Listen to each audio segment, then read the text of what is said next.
2022년 5월 11일 말씀 고린도전서 5장 1절에서 13절. 제목 교회의 거룩함을 위한 단호한 선택.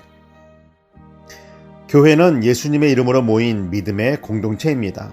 이 말은 교회는 사람들 간의 사귐이나 같은 취미를 가진 사람들의 모임이 아니며 그 모임을 통해 예수님의 이름이 높아지고 하나님의 영광이 나타나야 합니다. 교회 공동체 내에서는 예수님의 이름이 높아지는 것을 방해하거나 예수님의 이름을 땅에 떨어지게 하는 말이나 행위를 모른 척하거나 허용해서는 안 됩니다. 이 말을 오해해서 사람을 미워하는 것으로 생각하면 안 됩니다. 사람은 사랑하지만 죄를 허용하면 안 된다는 뜻입니다. 고린도 교회 공동체에 아들이 아버지의 아내를 취하는 일이 일어났고 그 일을 교회의 성도들이 알게 되었습니다. 사도 바울은 이방인들도 그러한 죄를 범하지 않는다면서 죄를 지적하는데, 죄를 지은 사람을 지적하는 것이 아니라 그 사실을 알면서도 모른 척하고 있는 교회 구성원, 교회의 리더들의 잘못을 책망하고 있습니다. 고린도 교회의 리더들은 죄인을 사랑해야지, 우리도 죄인인데 죄를 지었다고 해서 어떻게 교회에서 쫓아낼 수 있는가라고 생각했거나, 앞에서는 말도 못 꺼내고 뒤에서만 욕을 하고 정죄했을 수도 있습니다. 이에 대해 사도 바울은 그런 큰 죄를 지은 자를 사탄에게 내어주어 그의 육신은 멸하고 영은 주 예수의 날에 구원받게 하는 게 맞다라고 말합니다. 사탄에게서 건져내야지 어떻게 사탄에게 내어주라고 사도 바울은 말했을까요? 여기서 사탄에게 내어준다는 말은 교회에서 내쫓으라는 말입니다. 사도 바울의 말은 죄가 큰 자에게 교회가 아무 말도 하지 않고 그냥 모른 척 한다면 그것은 그 사람을 위한 것도 그 사람을 사랑하는 것이 아니다.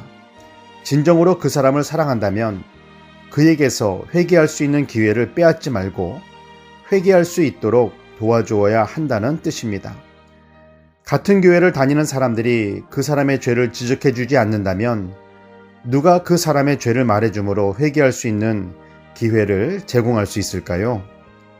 사람을 용납하고 사랑할 때 그 사람의 죄까지 용납하면 죄가 곰팡이처럼 퍼져나가 결국에는 그 교회 공동체는 죄로 무너지게 됩니다. 그 사람을 살리는 방법은 자신이 지은 죄에 대한 대가를 경험하도록 하여 자신의 죄가 얼마나 큰가를 깨달을 수 있도록 하는 것입니다. 그렇게 할 때 다른 교회 구성원들도 죄에 대해 경각심을 갖게 되고 교회가 정화될 수 있습니다. 사도 바울은 교회 밖을 정화하려고 애쓰지 말고 교회 안을 정화하려고 애쓰라 말합니다. 교회 공동체는 죄를 미워하고 죄인이 예수님의 이름으로 회개하도록 도와주고 회개하는 사람을 용납하고 사랑과 위로함으로 품어주는 하나님의 교회입니다. 예수님의 십자가는 죄를 멸하고 죄인을 구원하는 사랑과 능력의 십자가임을 잊어서는 안 됩니다. 기도하겠습니다. 사랑의 하나님, 사람은 미워하고 죄를 허용하는 어리석음에서 벗어나게 하옵소서. 하나님의 교회 공동체가 죄를 미워하면서도 죄인이 회개할 수 있도록 사랑으로 돕게 하셔서 하나님의 교회가 죄로 무너지는 일이 없도록 하여 주시고 거룩한 하나님의 교회로 세워지게 하여 주시옵소서. 사랑의 주가 되시는 예수 그리스도의 이름으로 기도드립니다. 아멘.